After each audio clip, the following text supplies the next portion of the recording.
Clarification کے لیے election commission نے اپلائی کیا ٹو دی میجورٹی 8 ججز.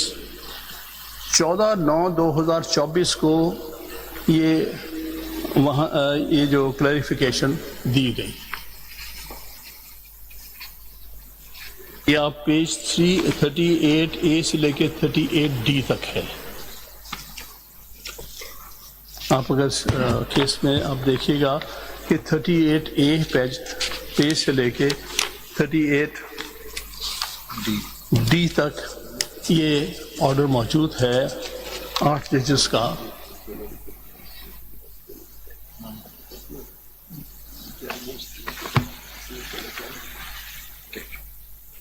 تو جناب میں عرض کر رہا تھا کہ 38A سے 38D تک 8 majority judges who were 8, they passed an order clarifying their judgment of 12th of July. These your lordships will find from page 38A to 38D.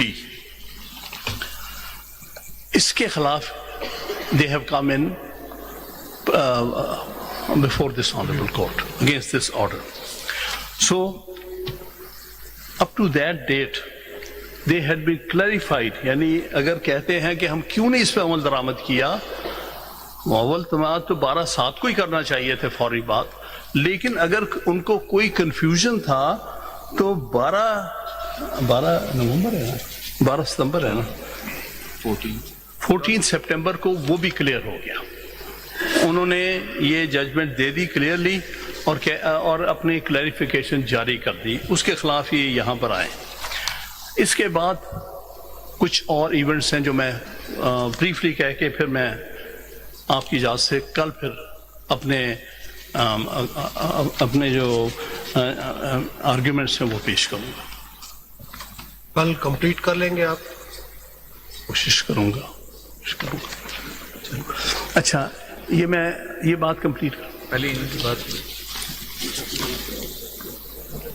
یہ بھی کل کرنا ہو گیا، یہ بھی کل ہی کراچی سے بچے آئے ہوئے ہیں سب ٹکٹ خرچ کر. سب کا نقصان آج کی یہ کل ہے، پھر باقی کل پہ جو آپ نے کرنا ہے تو کل صبح نہیں جو آپ نے آج کا کہا ہے نا فیکٹس کمپلیٹ کرنے، ہاں وہ بات وہ کر لیں. وہ میں 4-5 اور ایونٹس ہیں جو میں آپ کی توجہ دلانا چاہتا ہوں جو کہ میرے آرگیومنٹس کے لیے امپورٹنٹ ہیں.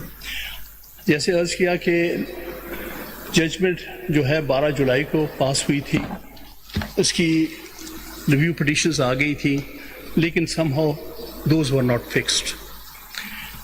جو 26ویں ترمیم ہے وہ 20 اور 21 اکتوبر کی رات کو آئی ہے، وچ از بیونڈ 90 days آئی، لیکن somehow these were never fixed for hearing these review petitions. اس سے پہلے کی پینڈنگ ہے. اور اس کے بعد what happens was کہ ایک موو ہوئی، اور یہ موو ہوئی تھی سینٹ میں. آئی ریممبر اس پر بہت زیادہ ہمارے آرگیومنٹ ہوا تھا کہ جی ججز کی تعداد، سپریم کورٹ کے ججز کی تعداد بڑھا دی جائے. یعنی وہ جو سپریم کورٹ نمبر آف ججز ایکٹ 1997 اس کو امینڈ کر کے، کیونکہ اس وقت تعداد 1+16 تھی، اس کو انہوں نے کہا کہ 1+24 کی جائے اس کمیٹی میں، اسٹینڈنگ کمیٹی میں. I remember I took strong exception to that. So did Kamran مرسا. He said that how can you do it. آپ سارے انڈیا میں ایک کنٹری 6 times our population، اس میں 34 جج ہیں سپریم کورٹ کے فار اے لانگ ٹائم، اور موسٹلی 34 ان آفس نہیں ہوتے، 31-32 ہوتے ہیں. کام چل رہا ہے. آپ 17 سے یہ ملک جو 1/6 تعداد میں ہے وہ نہیں چلا سکتے. پارلیمنٹ نے کیا کیا پھر؟ جی پارلیمنٹ نے کیا کیا؟ الٹیمیٹ رزلٹ کیا ہے؟ پارلیمنٹ نے کیا کیا پھر؟ ایکٹ پاس ہو گیا؟ نہیں، میں وہ تو بات کی بات کروں، میں اسی پر آ رہا ہوں. اچھا، تو ہماری پھر ایک تجویز تھی، ہم نے کہا کہ آپ کم از کم have respect for a separate institution, separate organ of the state. آپ اگر سپریم کورٹ میں تعداد بڑھا رہے ہیں تو please take supreme court into confidence. Chief justice کو آپ خط دیں بھیجیں، ان سے مشورہ کریں اور ان سے پوچھیں کہ واقعی آپ کو ضرورت ہے ایڈیشنل اور ججز کی، اگر ہے تو کتنے. میرے خیال میں جو honourable farmer chief justice Bandial صاحب کی طرف سے آلریڈی ایک ریکویسٹ گئی تھی گورنمنٹ کو کہ we want to increase the number of ججز، اسی کو فالو کر کے لیے. میرا نہیں خیال، میں خیال کی بات نہیں کر، آپ کو بہت سی چیزوں کی نالج ہے، مجھے نہیں ہے، لیکن وہاں پر اسٹینڈنگ کمیٹی میں ایسی کوئی کسی قسم چیز لیکن یہاں سے ریکویسٹ گئی. جب میں نے آبجیکشن لیا کہ آپ چیف جسٹس سے پوچھ لیں، موجودہ چیف جسٹس جو بھی ہیں ان سے پوچھ لیں، تو اس وقت انہوں نے کہا جی we are parliament is supreme, parliament جو فارم 47 کی وہ سپریم ہے. تو بہرحال وہ کہیں اور سے آرڈر تھا. So much so that I and Kamran مرسا had to walk out of that committee کہ آپ تو زیادتی کر رہے ہیں.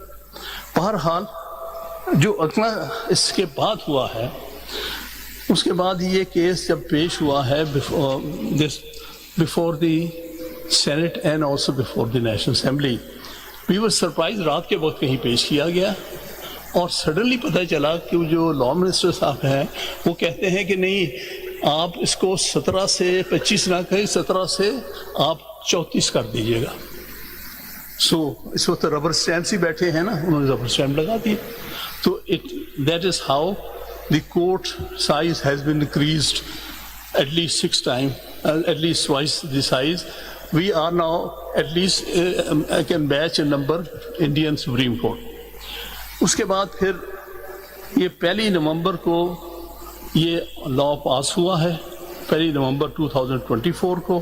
اس کے بعد سے کچھ اپائنٹمنٹس ہوئی ہیں. اس میں جسٹس محمد ہاشم کاکڑ صاحب 14/2/2025 کو اپوائنٹ ہوئے. جسٹس محمد شفیع صدیقی صاحب 14/2/2025 کو اپوائنٹ ہوئے. ججز آ گئے تھے سارے، جسٹس ہیں 6 ججز آ گئے تھے. جی. جسٹس صلاح الدین پنور صاحب 14/2/2025 کو اپوائنٹ ہوئے. جسٹس شکیل احمد 14/2/2025 کو اپوائنٹ ہوئے.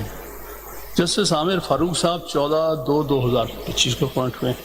اور جناب اشتیاق ابراہیم صاحب 6 ججز 14/2/2025 کو.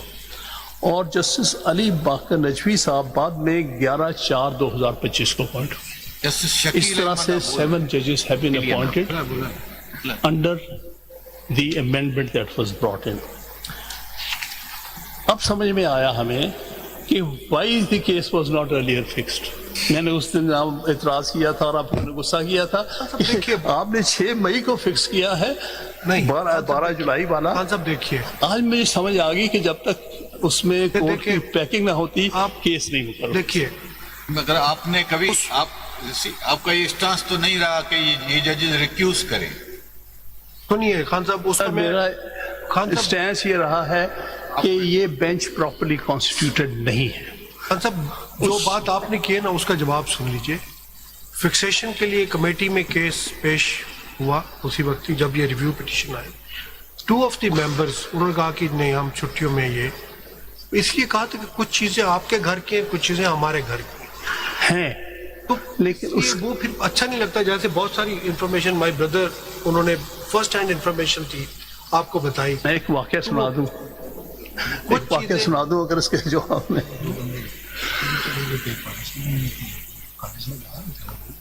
وہ اس وقت چیف صاحب نے کہا، کمیٹی میں گیا، انہوں نے ریفیوز کیا، انہوں نے چھٹیوں میں ہم بیٹھنے کے لیے تیار نہیں ہیں. اس کی وہ باتیں اب اچھی نہیں لگتی. اس وقت ہو چکا ہوتا، آج ہم نہیں بیٹھتے. ڈیفینیٹلی وہ ہو گیا ہے، لیکن کیا ہو ایک سکتا جج اس وقت پاکستان میں نہیں تھی حامد صاحب. لیکن میں نے بات سن لیجئے، ایک جج صاحبہ پاکستان میں نہیں تھی، 2 جج ایک چھٹی پہ تھے، اس لیے وہ ریویو لگا ہی نہیں. وہ تو اسی وقت لگنے والا تھا. ہم کراچی میں تھے، ہمیں یہ اطلاع ملی تھی کہ بینچ بنے گی تو آپ کو اسلام آباد آنا پڑے گا. ہم نے کہا ہم آ جائیں گے. تو میں بھی کراچی میں تھا اس وقت، تو مجھے میسج ملا تھا کہ اگر یہ بینچ بنے گی تو واپس آنا پڑے گا. تو ہم نے کہا تھا ٹھیک ہے بینچ بنے گی تو آ جائیں گے. میں بھی وہیں تھا اور بھی ایک 2 اور بھی تھے، حسن صاحب بھی وہیں تھے.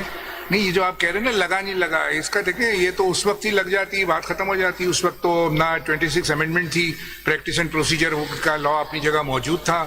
کمیٹی نے لگانا چاہا، اس وقت اپوز ہوا، نہیں لگا اس وقت اسی بینچ کے سامنے. انہوں نے تو چاہا تھا لگانے کے لیے. 2 سینئر ممبرز نے کلیئر ورڈز میں انہوں نے ریفیوز کیا فکسیشن کو. زیادہ نہیں لگا.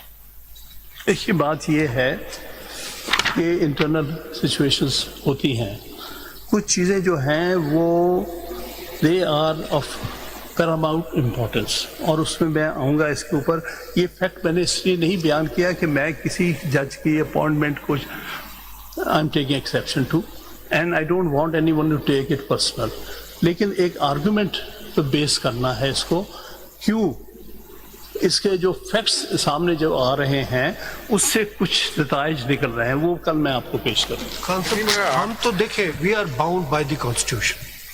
اگر کانسٹیٹیوشنل مینڈیٹ کے ہٹ کے کوئی بات ہے وی آر ود یو. اس لیے جناب کے سامنے آرگیو کیا تھا کہ پہلے وہ کانسٹیٹیوشنل امینڈمنٹ کو پہلے سن لیجئے گا, بعد میں آئی ہے وہ, یہی بات ہے. ادھر آپ کہتے ہیں یہ آپ کے سامنے ہی وہ میں نے, اور اس کو آپ نے بڑے شارٹ آرڈر کے ساتھ ڈسمس کیا تھا. یہ کیس پہلے اور فائل ابھی تک ریزننگ نہیں آئی. ہاں صاحب, یہ ریویو پہلے فائل ہوئی تھی یا 26 کانسٹیٹیوشنل امینڈمنٹ کے پٹیشن جی پٹیشن پہلے فائل ہوئی یا ریویو پہلے فائل ہوئی؟ جو 26ویں آئینی ترمیم کی پٹیشن ہے وہ پہلے فائل ہوئی یا یہ ریویو پٹیشن پہلے فائل ہوئی؟ ریویو پٹیشن تو 12 جولائی کے خلاف ہے نا. ظاہر ہے اس کو پہلے سنیں گے. کانسٹیٹیوشن امینڈمنٹ کے خلاف پٹیشن پہلے فائل ہوئی ہے یا ریویو پٹیشن پہلے فائل ہوئی ہے؟ ریویو پٹیشنز تو فائل ہوئی ہیں 12 جولائی کے. اسی لیے وہ پرانی ہے, اس کو اس لیے پہلے سنیں گے. نہیں بے شک ہوں گی, لیکن جو کانسٹیٹیوشنل امینڈمنٹ کی امپورٹنس ہے وہ ریویو پٹیشنز کی نہیں ہے, کیونکہ سب سے پہلے ڈیسائیڈ کرنا ہوتا کہ آئین میں جو امینڈمنٹ کی گئی ہے وہ جائز ہے کہ نہیں. مجھے یاد ہے جب بھی چیلنج کی 21st امینڈمنٹ, بہت ساری پٹیشنز پینڈنگ تھی, لیکن اس وقت کے چیف جسٹس نے, جسٹس ناصر الملک نے فل کورٹ فارم کی تھی کہ پہلے ہم 21ویں ترمیم کا فیصلہ کر لیں, اور یہ ہونا چاہیے تھا. پھر دوسری بات یہ ہے سب سارے بڑے امپورٹنٹ میٹرز. 25th امینڈمنٹ بھی ابھی ہمارے پاس ہے, that is also after notice, اس کی بھی فکسیشن ان لائن ہے. اس سے پہلے 25ویں آئینی ترمیم کی پٹیشن ترمیم بھی ہے, وہ پٹیشن بھی پینڈنگ ہے. 25ویں آئینی ترمیم دیکھیں, ہم نے دیکھنا ہوتا ہے امپورٹنس کو. دیکھیں ملٹری کورٹ کا کیس تھا, ہم ایک دن بھی فارغ نہیں بیٹھے, ہم ڈے ٹو ڈے چلا رہے تھے. اگر آپ یہ کہتے ہیں کہ ہمارے پاس ٹائم تھا اور ہم نے کام نہیں کیا, وہ ہم نے چلایا. اس کے بعد یہ کیس اس پارلیمنٹ کے سے متعلق میٹر ہے, ہم اس کو چلا رہے ہیں. آئے گا وقت پہ, آئے گا جو چیز آئے گی. بات تو پرائیورٹیز کی ہوتی ہے, اپنے ظاہر پرائورٹیز کی ہوتی ہے. کانسٹیٹیوشنل امینڈمنٹ اور کانسٹیٹیوشن سے زیادہ ضرور دیں گے, بالکل پرائورٹیز کوئی چیز پرائورٹی نہیں رکھتی. بالکل پہلے وہ کیا ہوگا. اب یہ کیس آپ کے سامنے ہم آرگیو کر دیا, لیکن اس میں جو کانسٹیٹیوشنل امینڈمنٹ کو اگر چیلنج ہوتا تو کسی حد تک کئی معاملات اس میں ریزالو ہو چکے ہوتے, لیکن اس میں کنٹرڈکشن آنے کا امکان ہے. ہم یہ کہیں گے کہ آرٹیکل 188 آرٹیکل 190A سے متصادم ہے, تو اگر یہ ہولڈ کر لیتے ہیں آپ تو یہ ساری پروسیڈنگز جو ہیں وہ بے معنی ہو جائیں گی. اس لیے میں کہتا ہوں کہ پہلے وہ سنی جانی چاہیے تھی, تاکہ اس کے ہم نے کر دیا. آپ کے جو بھی پوائنٹس ہوں گے we will attend that, we will attend that. میں پھر اس کے بعد آپ کو کل پروپوزیشنز پیش کروں. ٹھیک, چلو وی ایکسپیکٹ کہ کل آپ کمپلیٹ جی سبمٹ ریٹن آرگومنٹس فائل سی میں نمبر 5188 ایف بی اڈاپٹ کیا گیا. ٹھیک ہے, دے دینا. آپ کیا کہہ رہے ہیں؟ ٹھیک ہے, آپ کے ریٹن آرگومنٹس